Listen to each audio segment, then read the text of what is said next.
एक बार एक बच्चा जो 7 या 8 साल का होगा वो अकेला अपने रास्ते से स्कूल जा रहा था।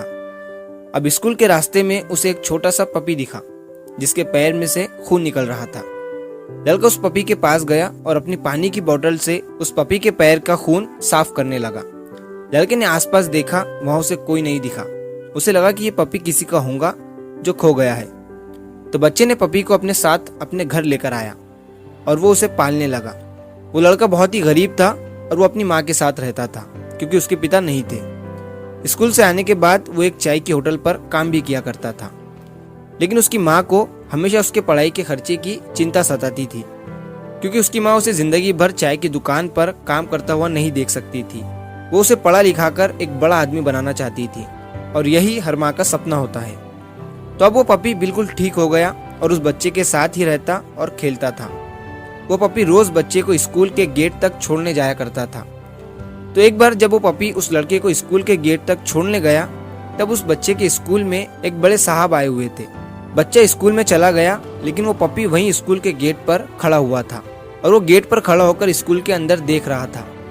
तभी जो बड़े साहब स्कूल में आए हुए थे, जैसी उनकी नजर इस पपी पर पड़ी तो दौड़ते हुए उस पपी के पास गए और उसे गोद में उठा लिया। सारे लोग उन बड़े साहब को देख रहे थे। तभी वो बच्चा भी वहां पर आ गया तो वो पपी उन बड़े साहब की गोद से कूदकर उस लड़के के पास चला गया। जब उन्होंने लड़के से इस पपी के बारे में पूछा तो उसने उन्हें सब कुछ बता दिया कि कैसे ये पपी उसे रास्ते में मिला था जख्मी हालत में। तब उस लड़के को पता चलता है कि वो पपी उन बड़े साहब के बेटे का था जो खो गया था और इस पपी के खो जाने की वजह से उन बड़े साहब का लड़का बहुत ही अकेला महसूस कर रहा था और वो खाना भी नहीं खा पा रहा था। बड़े साहब ने उस लड़के की तरफ देखा, उसे शुक्रिया कहा और उसके साथ उसके घर पर गए। जब उन्होंने उसके घर की हालत देखी तो उन्होंने उस बच्चे की पढ़ाई का पूरा खर्चा उठाने का जिम्मा ले लिया। अब दोस्तों, ये कहानी एक छोटी सी मदद से शुरू हुई थी जिसने लड़के की पूरी जिंदगी को ही बदल दिया।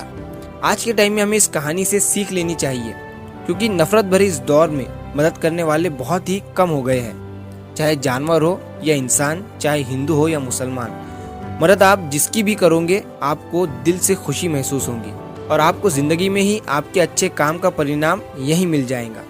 मैं आपको हाल ही में हुआ एक रियल इंसिडेंट सुनाता हूँ। एक लड़का जो अपने घर से दूर किसी सिटी में पढ़ने के लिए आया था, वो एक रूम में रहता था लेकिन हालत इतनी खराब थी कि रूम का किराया देने के बाद भी खाने के लिए पैसे नहीं बच पाते थे। उस लड़के के रूम के पास ही में एक ठेले वाला अपनी सब्जी का ठेला लगाता था। वो उस लड़के को रोज 1-2 टमाटर और बैगन फ्री में दे दिया करता था। लड़का रोज उस बैगन और टमाटर से कुछ बनाकर खा लिया करता था। अब 15-16 साल गुजरने के बाद एक दिन उस सब्जी वाले के ठेले के सामने एक पुलिस की गाड़ी आकर खड़ी होती है। सब्जी वाले को लगता है कि शायद पुलिस वाले उसके ठेले को वहां से हटाने को कह रहे हैं। वो जल्दी जल्दी अपने ठेले का सामान लपेटने लगता है, लेकिन फिर जैसे ही उसने ठीक से गाड़ी में झांक कर देखा तो सामने बैठा पुलिस वाला उसे देखकर मुस्कुरा रहा था। वो ठेले वाला उसे देखकर पहचान गया।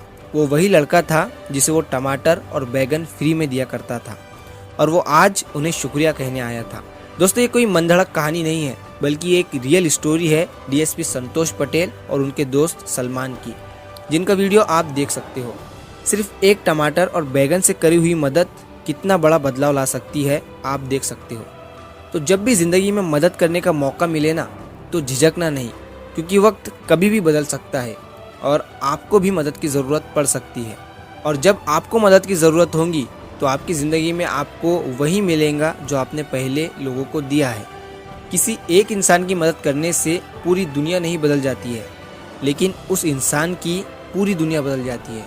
और ज़िंदगी में उनकी भी मदद करो जहाँ पर आपको ऐसा लगता है कि ये इंसान आपकी मदद कभी नहीं करेगा, वहाँ भी उनकी मदद करो।